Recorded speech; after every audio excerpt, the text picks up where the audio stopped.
పోటీ పరీక్షల అభ్యర్థులకు స్వాగతం. భారత రాజకీయ వ్యవస్థ రాజ్యాంగ అవలోకనం మరియు పరిపాలనలో భాగంగా భారత యూనియన్ భూభాగం Indian union and its territory గురించి ఈ వీడియోలో తెలుసుకుందాం. Please subscribe, like and share my channel. భారత యూనియన్ భూభాగం రాజ్యాంగంలోని 1వ భాగంలోని 1 నుంచి 4 వరకు గల ఆర్టికల్స్ భారత యూనియన్ మరియు భారత భూభాగ పరిధి గురించి వివరిస్తాయి. భారత యూనియన్ ఇండియన్ యూనియన్ గురించి తెలుసుకుందాం. దేశంలో సమాఖ్య విధానం ఫెడరల్ సిస్టమ్ అనుసరిస్తున్నప్పటికీ సమాఖ్య ఫెడరేషన్ అనే పదమును రాజ్యాంగంలో ఎక్కడా పేర్కొనలేదు. సమాఖ్య అనే పదం స్థానంలో యూనియన్ అనే పదమును ఉపయోగించారు. కెనడా సమాఖ్యను ఆదర్శంగా తీసుకున్నారు. యూనియన్ అనే పదాన్ని భారత రాజ్యాంగంలో పొందుపరిచారు. రాజ్యాంగం సమాఖ్య వ్యవస్థను ఏర్పరిచినప్పటికీ బిఆర్ అంబేద్కర్ దేశాన్ని రాష్ట్రాల యూనియన్గా పేర్కొనడానికి 2 కారణాలు గలవు. అవి అమెరికా సమాఖ్య వలె భారత సమాఖ్యలోని రాష్ట్రాలు ఒక ఒప్పందం ప్రకారం ఏర్పడలేదు. అంతేకాకుండా రాష్ట్రాలకు సమాఖ్య నుంచి విడిపోయే అధికారం లేదు. కేవలం పరిపాలనా సౌలభ్యం కొరకు మాత్రమే దేశాన్ని రాష్ట్రాలుగా విభజించడం జరిగింది. కావున సమాఖ్య విధానంలో రాష్ట్రాలకు ఉండే పూర్తిస్థాయి స్వేచ్ఛ భారత సమాఖ్యలో ఉండదు. భారత భూభాగం ఇండియన్ టెరిటరీ గురించి తెలుసుకుందాం. భారత యూనియన్ ఇండియన్ యూనియన్ అనే భావన కన్నా భారత భూభాగం ఇండియన్ టెరిటరీ అనే భావన విస్తృతమైనది. భారత యూనియన్లో కేవలం రాష్ట్రాలు మాత్రమే ఉంటాయి. కానీ భారత భూభాగంలో రాష్ట్రాలు కాకుండా ఇతరాలు కూడా ఉంటాయి. ఆర్టికల్ 1 ప్రకారం భారత భూభాగాన్ని 3 రకాలుగా విభజించవచ్చు. అవి 1 రాష్ట్రాలు, రాష్ట్రాల భూభాగాలు. సమాఖ్య వ్యవస్థలో సభ్యత్వం కలిగి ఉండి కేంద్రంతో అధికారాలు పంచుకుంటాయి. 2 కేంద్రపాలిత ప్రాంతాలు, కేంద్ర ప్రభుత్వ ప్రత్యక్ష పాలన కింద ఉంటాయి. 3 భారత ప్రభుత్వం ఆర్జించిన భూభాగాలు. ఇవి కూడా కేంద్ర ప్రభుత్వ ప్రత్యక్ష పాలన కింద ఉంటాయి. ఆర్టికల్ 2 గురించి తెలుసుకుందాం. ఈ ఆర్టికల్ ప్రకారం పార్లమెంటు ఒక చట్టం ద్వారా కొత్త రాష్ట్రాలను చేర్చుకోవచ్చు లేదా ఏర్పాటు చేయవచ్చు. కానీ ఈ అధికారం అంతర్జాతీయ ఒప్పందాలకు ఇంటర్నేషనల్ అగ్రిమెంట్స్ లోబడి ఉండాలి. అంతర్జాతీయ ఒప్పందాలకు లోబడి ఉండాలి. ఇతర దేశాల భూభాగాలను కలుపుకున్నప్పుడు ప్రత్యేక మెజార్టీతో స్పెషల్ మెజారిటీ రాజ్యాంగ సవరణ చేయాలి. పోర్చుగీసు వారి నుంచి గోవా, డామన్ మరియు డయూని 8వ కేంద్రపాలిత ప్రాంతంగా 1961వ సంవత్సరంలో తీసుకున్నప్పుడు 12వ రాజ్యాంగ సవరణ చట్టం 1962ని చేయడం జరిగింది. ఫ్రెంచి వారి నుంచి పాండిచ్చేరిని 9వ కేంద్రపాలిత ప్రాంతంగా స్వీకరించిన తర్వాత 1962లో 14వ రాజ్యాంగ సవరణ చేయడం జరిగింది. అదేవిధంగా సిక్కింను 22వ రాష్ట్రంగా భారత్లో కలుపుకొని రాష్ట్ర హోదా ఇచ్చినప్పుడు 1975లో 36వ రాజ్యాంగ సవరణ చేశారు. 2015లో చేసిన 100వ రాజ్యాంగ సవరణ ద్వారా భారత్కు చెందిన భూభాగాలను 111 ఎన్క్లేవ్స్ బంగ్లాదేశ్కి, అదేవిధంగా బంగ్లాదేశ్కి చెందిన కొన్ని భూభాగాలను 51 ఎన్క్లేవ్స్ భారత్కి బదలాయించడం జరిగింది. ఇది 2 దేశాల మధ్య ఉన్న ద్వైపాక్షిక ల్యాండ్ బౌండరీ అగ్రిమెంట్ LBA 1974 ప్రకారం జరిగింది. నోట్: భారత భూభాగంలోని మార్పులు చేర్పులకు సంబంధించి సాధారణ మెజారిటీ సరిపోవును. Simple majority. రాష్ట్రాలను పునర్వ్యవస్థీకరించే అధికారం పవర్ టు రీఆర్గనైజ్ స్టేట్స్ గురించి తెలుసుకుందాం. ఆర్టికల్ 3 1 నూతన రాష్ట్రాన్ని ఏర్పాటు చేయడం. దీనిలో భాగంగా ఒక రాష్ట్రాన్ని రెండుగా విభజించడం, 2 లేదా 3 రాష్ట్రాలు లేదా వాటిలోని కొన్ని భాగాలతో కొత్త రాష్ట్రాన్ని ఏర్పాటు చేయడం.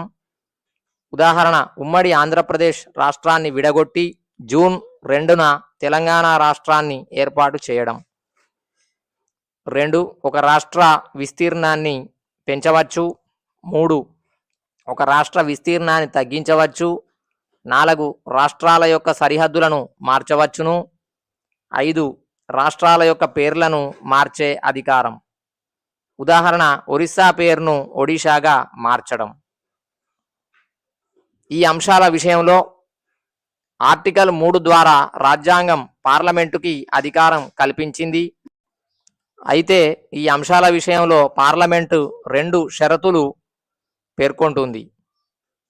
1 రాష్ట్రపతి యొక్క పూర్వ అనుమతితోనే బిల్లును పార్లమెంటులోని ఏ సభలోనైనా ప్రవేశపెట్టాలి. నోట్, ఈ అంశాన్ని 5వ రాజ్యాంగ సవరణ 1955 ద్వారా రాజ్యాంగంలో చేర్చారు. 2 ఆ బిల్లును పార్లమెంటులో ప్రవేశపెట్టే ముందు సంబంధిత రాష్ట్ర శాసన సభకు స్టేట్ లెజిస్లేచర్ ఒక నిర్ణీత సమయంలోగా అభిప్రాయాలను వ్యక్తపరచమని రాష్ట్రపతి పంపిస్తాడు. ఆ నిర్ణీత సమయం లోపల ఆ రాష్ట్ర శాసనసభ తన అభిప్రాయాన్ని పంపినప్పటికీ రాష్ట్రపతి వాటిని ఆమోదించవచ్చును లేదా ఆమోదించకపోవచ్చును. అదే సమయంలో కేంద్రపాలిత ప్రాంత విషయంలో ఆ కేంద్రపాలిత శాసనసభ లెజిస్లేచర్ ఆఫ్ యూనియన్ టెరిటరీ అభిప్రాయం తెలుసుకోవాల్సిన అవసరం లేదు. పార్లమెంట్ ఉభయ సభలు విడివిడిగా సంబంధిత పునర్వ్యవస్థీకరణ బిల్లును సాధారణ మెజారిటీతో ఆమోదించాలి. ఉభయ సభల సంయుక్త సమావేశానికి అవకాశం లేదు. అందువల్ల ఉభయ సభల మధ్య ప్రతిష్టంభన ఏర్పడితే బిల్లు వీగిపోతుంది. పార్లమెంటు ఆమోదించిన బిల్లును రాష్ట్రపతి తప్పనిసరిగా ఆమోదించాలి. పునఃపరిశీలనకు పంపే అవకాశం లేదు. రాష్ట్రపతి ఆమోదం తెలపడంతో ఈ బిల్లు చట్టంగా మారుతుంది. తర్వాత కేంద్ర ప్రభుత్వం ఈ విధంగా ఈ చట్టం ద్వారా ఏర్పడిన నూతన రాష్ట్రం ఎప్పటి నుండి అమల్లోకి వస్తుందనే విషయాన్ని తెలపడానికి అపాయింటెడ్ డేను ప్రకటిస్తుంది. ఈ అంశాల ప్రకారం కొత్త రాష్ట్రాల ఏర్పాటులో సరిహద్దులను, పేర్లను మార్చడంలో పార్లమెంటుకు అధికారం కల్పించడం జరిగింది. కావున డాక్టర్ బిఆర్ అంబేద్కర్ భారత సమాఖ్యను విచ్ఛిన్నం చెందగల రాష్ట్రాల అవిచ్ఛిన్న యూనియన్ అని అన్నారు. కాగా అమెరికా రాజ్యాంగం ప్రకారం రాష్ట్రాల అనుమతి లేకుండా కొత్త రాష్ట్రాలను ఏర్పాటు చేయడం మరియు రాష్ట్రాల సరిహద్దులు మార్చడం కుదరదు. కావున అమెరికా సమాఖ్యను అవిచ్ఛిన్న రాష్ట్రాలతో ఏర్పడిన అవిచ్ఛిన్న యూనియన్ అంటారు. సంబంధిత కేసులు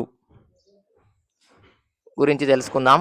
1 బెరుబారి యూనియన్ వివాదం 1960. ఆర్టికల్ 3లో పేర్కొన్న రాష్ట్ర భూభాగాన్ని తగ్గించగల అధికారంలో భాగంగా భారత భూభాగాన్ని ఏదైనా విదేశీ రాజ్యానికి దత్తత సీడ్ చేయవచ్చా అని 1960లో రాష్ట్రపతి ఆర్టికల్ 143 ప్రకారం సుప్రీంకోర్టు యొక్క సలహాను కోరాడు.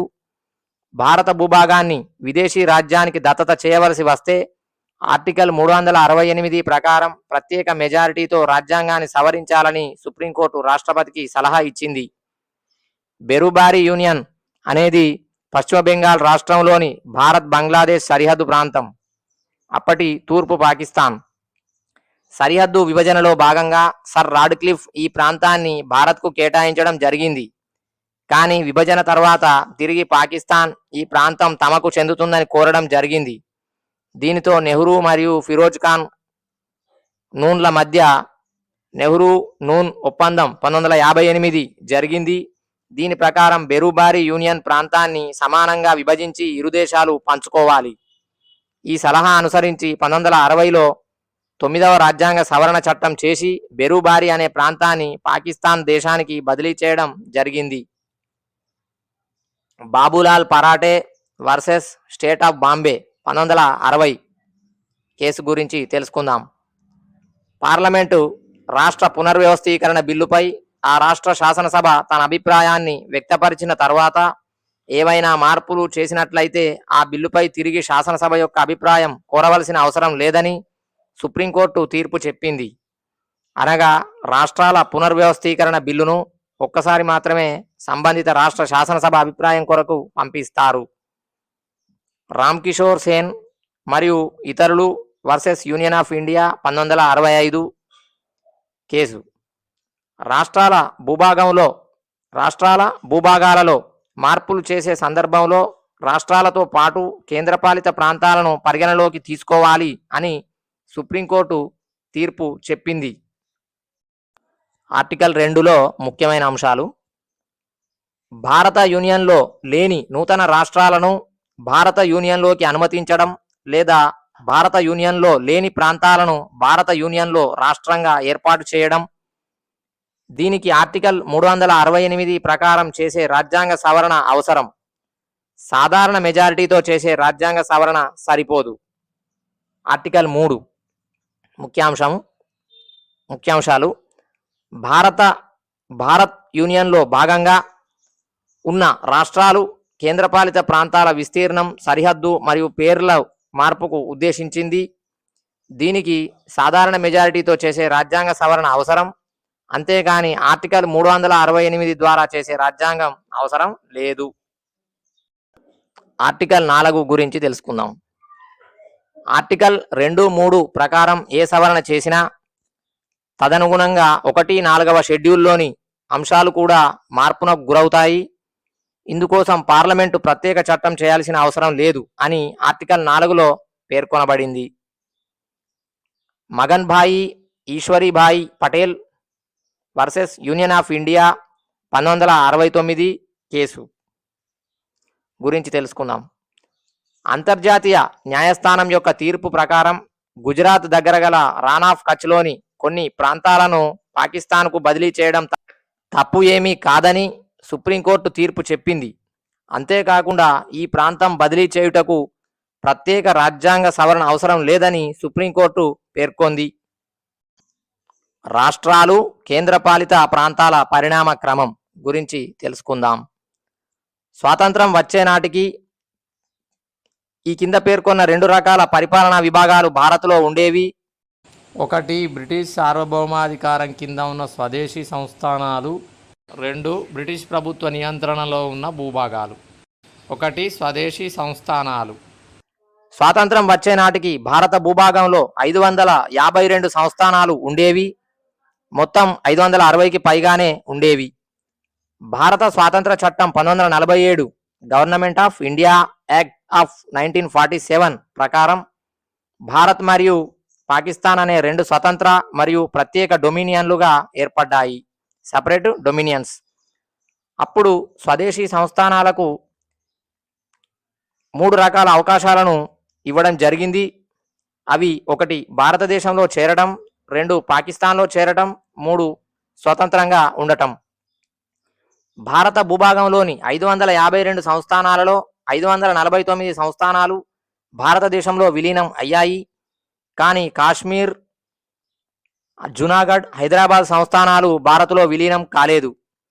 తర్వాతి కాలంలో ఈ 3 సంస్థానాలు భారతదేశంలో విలీనం అయ్యాయి.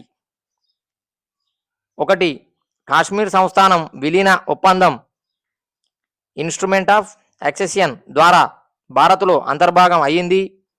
జునాగఢ్ సంస్థానం ప్రజాభిప్రాయ సేకరణ రెఫరెండం ద్వారా భారత్లో విలీనం అయ్యింది. 3 సైనిక చర్యలను ఆపరేషన్ పోలో చేపట్టడం ద్వారా హైదరాబాద్ సంస్థానమును భారత్లో విలీనం చేశారు. 1950 నాటికి భారత యూనియన్లోని రాష్ట్రాలను 4 భూభాగాలుగా విభజించడం జరిగింది. రాష్ట్రాల భూభాగాలు. సమాఖ్య వ్యవస్థలో సభ్యత్వం కలిగి ఉండే కేంద్రంతో అధికారాలు పంచుకుంటాయి. పార్ట్ ఏ రాష్ట్రాలు 9, బ్రిటిష్ పాలిత గవర్నర్ ప్రావిన్సులు. పార్ట్ బి రాష్ట్రాలు 9, శాసనసభలు కలిగిన స్వదేశీ సంస్థానాలు. పార్ట్ సి రాష్ట్రాలు 10, పూర్వ బ్రిటిష్ ఇండియా చీఫ్ కమిషనర్ ప్రాంతాలు. పార్ట్ డి రాష్ట్రాలు 1, అండమాన్ మరియు నికోబార్ దీవులు. పార్ట్ ఏ రాష్ట్రాలు: 1 అస్సాం, 2 బీహార్, 3 బాంబే, 4 మధ్యప్రదేశ్, 5 మద్రాస్, 6 ఒరిస్సా, 7 పంజాబ్, 8 యునైటెడ్ ప్రావిన్సెస్, 9 పశ్చిమ బెంగాల్. పార్ట్ బి రాష్ట్రాలు: 1 హైదరాబాద్, 2 జమ్మూ అండ్ కాశ్మీర్, 3 మధ్య భారత్, 4 మైసూర్, 5 పాటియాలా మరియు తూర్పు పంజాబ్, 6 రాజస్థాన్, 7 సౌరాష్ట్ర, 8 ట్రావెన్కోర్ కొచ్చిన్, 9 వింధ్య ప్రదేశ్. పార్ట్ సి రాష్ట్రాలు: 1 అజ్మీర్, 2 భోపాల్, 3 బిలాస్పూర్, 4 కూచ్ బెహార్, 5 కూర్గ్, 6 ఢిల్లీ, 7 హిమాచల్ ప్రదేశ్, 8 కచ్, 9 మణిపూర్, 10 త్రిపుర. పార్ట్ డి రాష్ట్రాలు: 1 అండమాన్ మరియు నికోబార్ దీవులు. Thank you.